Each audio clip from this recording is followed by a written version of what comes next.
আজকে বানাবো তেঁতুলের আচার। তো ভাবলাম সেটা আপনাদের সাথে শেয়ার করি। তো এই যে পাঁচফোড়ন ছিল না ঘরে, তো পাঁচফোড়ন রাত্রিবেলায় নিয়ে আসছে আমার হাজব্যান্ড। তো এই যে পাঁচফোড়নগুলো টেলে নিচ্ছিল আমার শাশুড়ি। আর ওইখানে তো একটু রসুন বাটা আর শুকনো মরিচ আগেই গুঁড়ো করে নিছিলাম টালা দিয়ে, তারপরে সেগুলো আর কি গুঁড়ো করে ওইটার মধ্যে দিয়ে দিছি।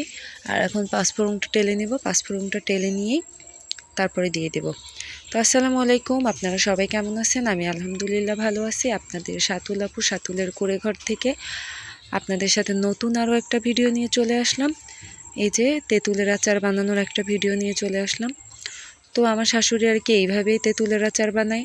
তো বিচিগুলো আর কি রাখে না ওইটার মধ্যে। তো আপনাদেরকে তো দেখালাম আগের ভিডিওতে যে কিভাবে আর কি তেঁতুলের গোলাটা বের করছে, বিচি ছাড়াইছে আর কি কীভাবে।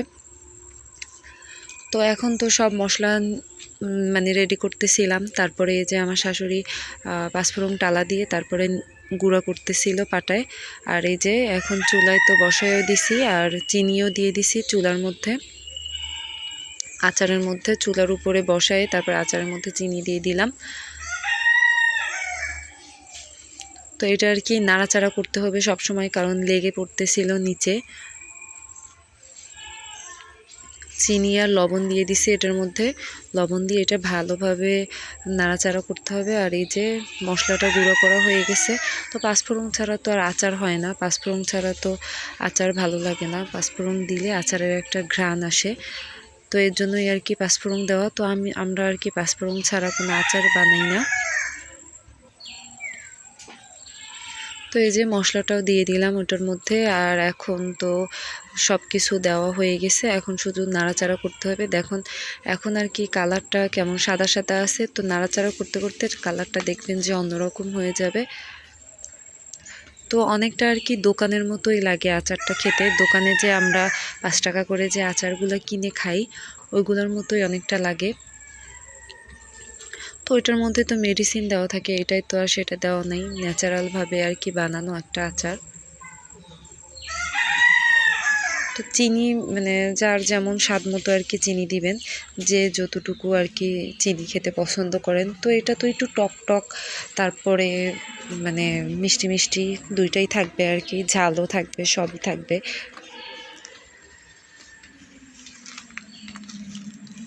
তো দেখেন এই যে আগের চাইতে কালারটা কতটা চেঞ্জ হয়েছে, কালো কালো কালার চলে আসছে। প্রথমে তো একটু সাদা সাদা কালার মানে ভাব ছিল, এখন আর কি ওইটা হয়ে আসছে। তো এটা আর কি নাড়াচাড়া করতে হবে, কারণ নিচে লেগে পড়তেছিল, একবার তো হালকা লেগেও পড়ছিল।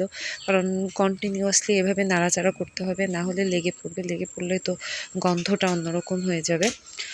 তো এই যে পরের দিন আর কি সকালে সকালে উঠেই তো আমার শাশুড়ি আর কি মানে নাস্তা খাওয়ার আগেই সে আগে আচার নিয়ে বসে পড়ছে। এই যে আচারটাকে এইভাবে একটা শ্রেণীর উপরে নেবেন। তো আমরা আর কি 2টা শ্রেণীতে নিছি, কারণ বেশি তো আচারটা এই জন্য। তো এইভাবে পাতলা করে একদম ভালোভাবে ছড়াই দিবেন আর লিপে এইভাবে সুন্দর করে দিবেন, দিয়ে তারপর আর কি রোদ্রে দিয়ে দিবেন।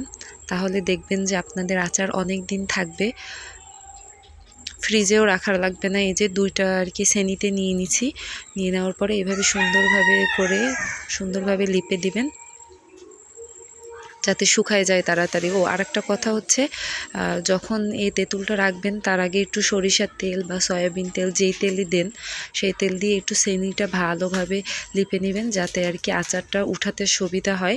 তো এই যে আমি আর আমার শাশুড়ি আর কি রোদ্রে দেওয়ার জন্য নিয়ে যাচ্ছিলাম। তো আমাদের গ্রামের বাড়ি, আমাদের বিল্ডিং ঘর থেকে কিন্তু ছাদ করা না, উপরে আর কি কাঠের দোতলা ঘর। তো এর জন্য আর কি ছাদ তো নাই, এর জন্য ভাবলাম যে আমাদের এই যে সামনে আর কি করল্লা গাছ লাগানো হয়েছে, ওইখানে আর কি করল্লা গাছ যেটার উপরে বাইছে আর কি ওইটার উপরে আর কি ঝাঁকা বলে, ওইটার উপরে আর কি রোদ্রে দিয়ে দিলাম। এখানে আর কি সারাদিনই ভালোভাবেই রোদ পড়ে, এর জন্য আর কি রোদ্রে দিয়ে দিলাম।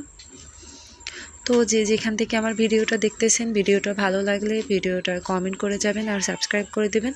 আর আমার নতুন নতুন ভিডিও দেখার জন্য আপনারা নোটিফিকেশন অন করে রাখবেন, তাহলে সবার প্রথমে আপনাদের কাছে চলে যাবে আমার ভিডিও। তো এই যে আজকে বানালাম তো তেঁতুলের আচার। তো আপনারা কেউ যদি আচারটা না বানাতে পারেন তাহলে আমার ভিডিওটা দেখে আপনারা বানিয়ে নেবেন।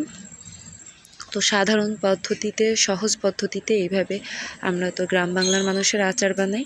তো এই যে বিকালবেলা আর কি আমি এই আচারটা আর কি নিয়ে আসলাম। নিয়ে আসার পরে দেখেন কালারটা অন্যরকম হয়ে গেছে আগের চাইতে, আর অনেকটাই শুকাইছে। তো 2-3 দিন ধরে এভাবে শুকাতে হবে। শুকানোর পরেই দেখবেন যে সুন্দরভাবে আঠালো ভাব, শক্ত শক্ত একটা ভাব হয়ে আসবে। তাহলে খেতেও অনেক মজা লাগবে, আর দেখতেও তো অনেক দারুণ লাগতেছে। তো আপনারা যারা যারা পারেন না আচার বানাতে, তারা এই ভিডিওটা দেখে আচার বানিয়ে নেবেন, আর আমার ভিডিওটা সাবস্ক্রাইব করে দিবেন, আর আমার ভিডিওটা ভালো লাগলে কমেন্ট করে যাবেন। আজকের ভিডিওটা এ পর্যন্তই। আপনারা সবাই ভালো থাকবেন। আল্লাহ হাফেজ।